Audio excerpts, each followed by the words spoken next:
Wafer પોચી સરસ બની છે. પેઢા ખાઈ શકાય એવી છે.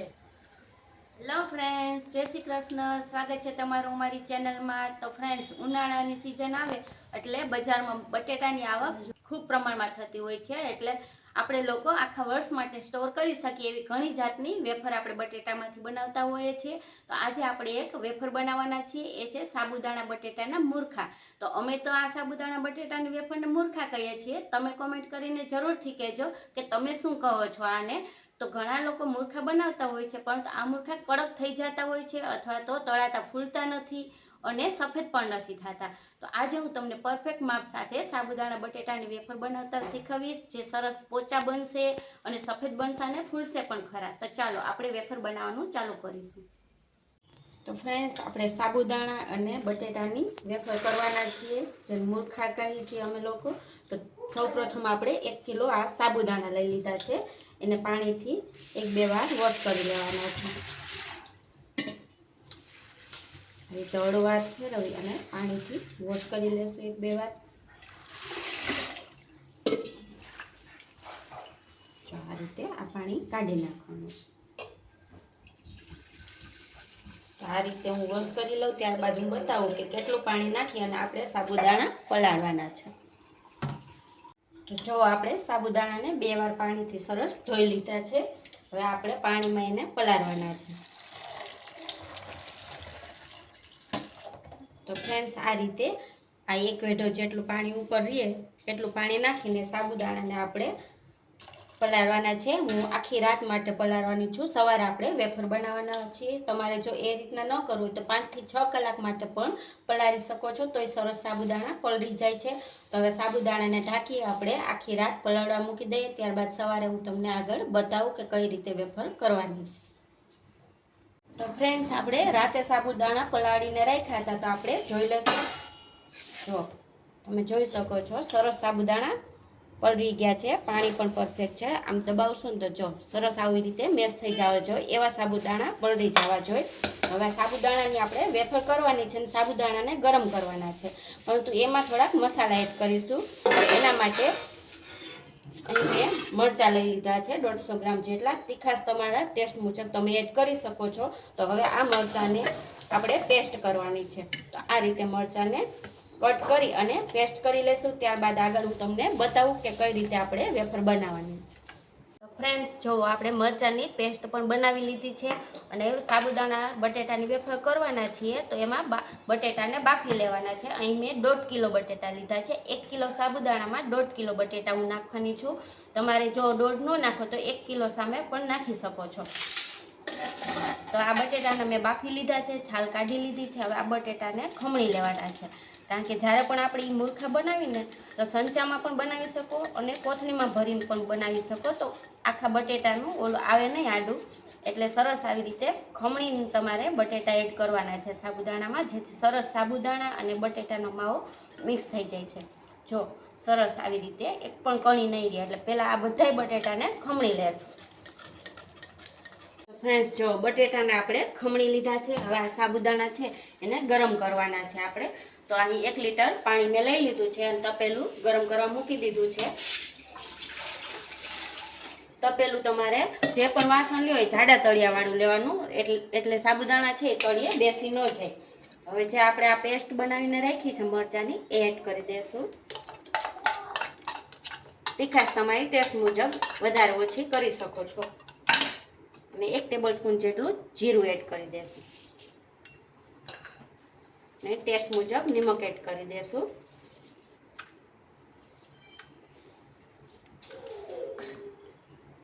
બધું સરસ આ રીતે મિક્સ કરી દઈશું. હવે આ પાણીને ઉકળવા દઈશું. ત્યારબાદ આ સાબુદાણા એમાં એડ કરીને આપણે સતત હલાવવાના છે. તો ફ્રેન્ડ્સ, પાણી ગરમ થઈ ગયું છે. તો હવે ગેસની ફ્લેમ છે એ સ્લો કરી નાખીશું અને જે આ સાબુદાણા આપણે પલાળીને રાખ્યા હતા એ એમાં એડ કરી દેવાના છે. આ રીતે બધા જ સાબુદાણા એડ કરી દઈશ. અને આ સાબુદાણાને સતત હલાવતું રહેવાનું આપણે. ગેસની ફ્લેમ મીડિયમ અથવા તો સ્લો રાખવાની, ફાસ્ટ નહીં રાખવાનું, નહીં તો સાબુદાણા છે એ તળિયે ચોટી જશે. તો જ્યાં સુધી સાબુદાણા એકદમ ટ્રાન્સપરન્ટ ન થઈ જાય કાચ જેવા, ત્યાં સુધી આપણે પકાવવાના છે સાબુદાણાને.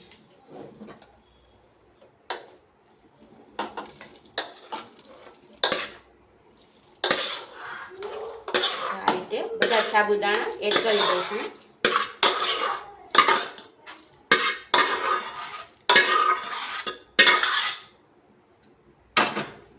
હવે આ પકડી સતત જો આ રીતે હલાવતું રહેવાનું તમારે, એટલે સરસ સાબુદાણા એકદમ કૂક થઈ જાય ત્યાં સુધી હલાવવાનું. 10 થી 15 મિનિટ જેટલો ટાઈમ લાગશે. જો આગળ હું તમને બતાવું.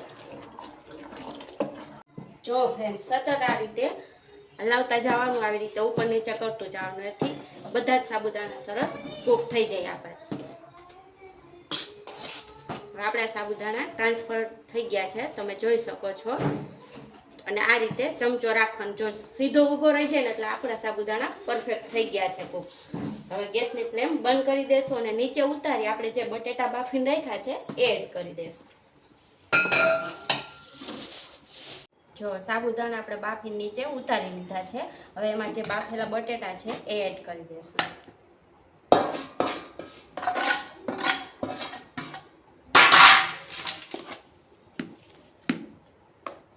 જો આ રીતે મિક્સ કરી દેવાનું અને એક લીંબુનો રસ આપણે નીચવી લઈશું.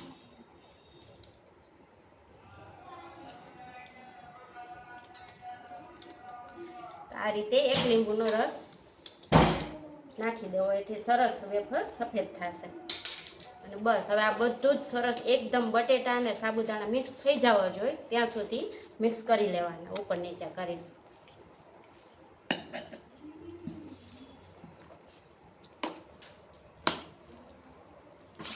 જો ફ્રેન્ડ સરસ આપણે બટેટાને સાબુદાણા મિક્સ કરી દીધા છે આમ રીતે ઉપર નીચે કરી. હવે આની આપણે વેફર પાડશું. અમે મૂર્ખા કહી છીએ, તમે શું કહો છો આ વેફરને કોમેન્ટ કરીને જરૂરથી કહેજો. હવે આને તડકે આપણે વેફરને પાડવાની હોય છે, છાંયે નથી પાડવાની હોતી. તો હવે અગાસે જઈને આપણે તડકે વેફર પાડીશું. આપણે મૂર્ખા બનાવીશું તો એના માટે આ રીતના સંચો આવે છે એ લઈ લેવાનો છે અને આ રીતના ચકરી લઈ લેવાની છે. પહેલાં તેલ લગાવી દેશું,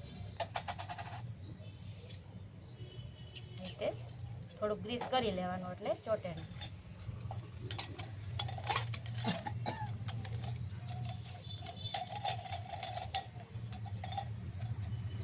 આ છે એમાંય તેલ લગાવી લેશું. હવે જે આપણે આ મિશ્રણ બનાવ્યું છે એ એમાં ભરવાનું છે. સરસ ચમચીની મદદથી ભરી લેવાનું. આપણે જે આ સાબુદાણા બટેટાનું બનાવ્યું છે એકદમ ઠંડુ નહીં થવા દેવાનું, થોડુંક ગરમ હોય ત્યાં જ તમારે આ વેફર બનાવી લેવાની હોય છે.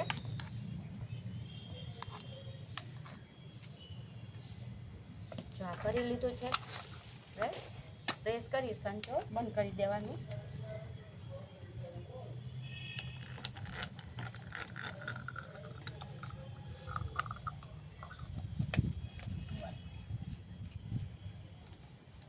અને એક બીજી રીત પણ છે, આ રીતે સંચામાં તમારે ન બનાવવું હોય તો આ રીતે ગમે તે તમારી પાસે કોથળી હોય એમાં ભરીને પણ તમે કરી શકો છો. જે હું બતાવું, જો આ રીતે લોટો લઈ લેશું, એમાં આપણે આ કોથળી રાખી દેવાની.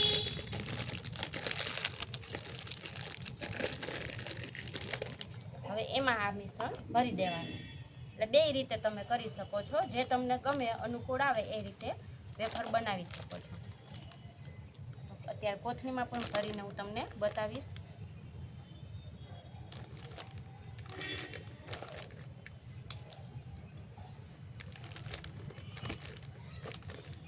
આ વેફર સરસ બની જશે, પછી ટેસ્ટમાં એવી સરસ બને છે ને, તમે જોજો આગળ બતાવીશ. આ વેફરને 2 થી 3 દિવસ માટે સરસ સૂકવવાની હોય છે. આ વેફર છાંયે નહીં બનાવવાની, તમારે તડકો હોય ત્યાં જ બનાવવાની.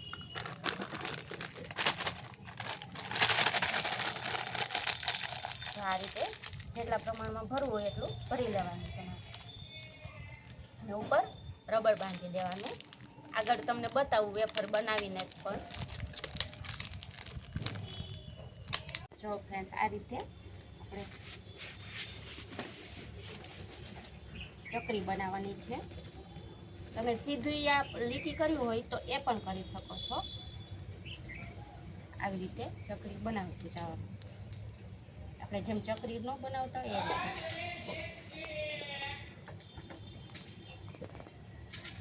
જો સંચામાં પણ આપણે ચકરી પાડી લીધી છે. હવે આ કોથળીમાં બતાવીશું તમને. જો આગળથી થોડું કાપી લેવાનું છે. તમારે જેવી જાડી પાતળી કરવી હોય એ પ્રમાણે કાપી લેવાનું. હવે પ્રેસ કરતા જવાનું. આ રીતે એની ચકરી પણ બનાવી શકો છો આવી રીતે. અને તમારે સીધી લાઈન કરવી હોય તો એ રીતે પણ કરી શકો છો. ઘણા લોકો આવી રીતે સીધી લાઈન કરી લે છે, જે ઝડપથી સુકાઈ જાય છે, તળવામાં પણ સહેલી પડે છે. અને આવી રીતે ચકરી કરો તો બહુ જાડી નહીં કરવાની, એટલે આસાનીથી સરસ સુકાઈ જાય.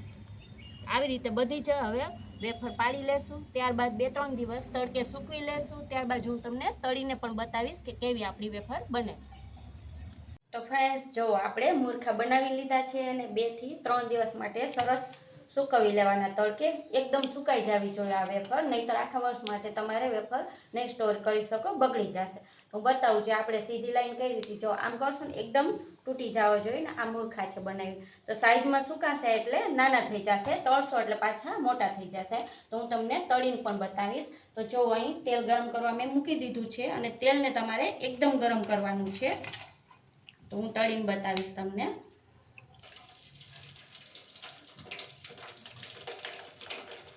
તો સરસ એકદમ ઉપર આવી જશે.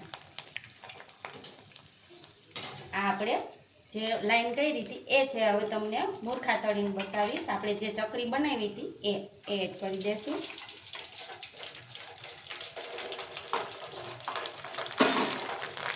જો ફ્રેન્ડ્સ, તળાતા કેટલા પાછા સાઈઝમાં થઈ ગયા ને હતા એટલા, અને એકદમ વ્હાઈટ પણ બન્યા છે આપણા મૂર્ખા, અને સોફ્ટ પણ એટલા છે, જે તમને આગળ હું તમને તળીને પણ બતાવીશ. તો થોડીક વેફર તળી લઈએ આપણે, ત્યારબાદ તમને બતાવું. જો ફ્રેન્ડ્સ, આપણે વેફર તળી લીધી છે અને જોતા જ ખબર પડશે કે એકદમ સફેદ થઈ છે અને એકદમ ફૂલાણી છે. હું તોડીને પણ તમને બતાવું.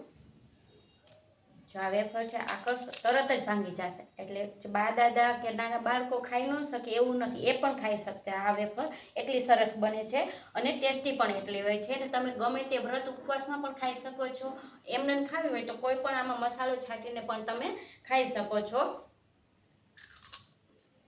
જો એકદમ પોચી બનશે. તો તમે મારી આ ટીપ ફોલો કરી અને બનાવશો ને તો તમારી વેફર પણ આવી જ બનશે ને આખું વર્ષ માટે સારી રહેશે. પણ એ તળો ત્યારે ખાસ ધ્યાન રાખવાનું કે તેલ ગરમ એકદમ હોવું જોઈએ, નહીં તો તળાતા ચવડ થઈ જશે. એટલે અમુક ટિપ્સ ધ્યાન રાખશો ને તો તમારી વેફર પણ સરસ પરફેક્ટ બનશે. તો મારા આ વિડીયોને લાઇક અને શેર કરી દેજો, ચેનલને સબસ્ક્રાઈબ કરી દેજો. ફરી મળીશું નવા વિડીયોમાં. Thank you.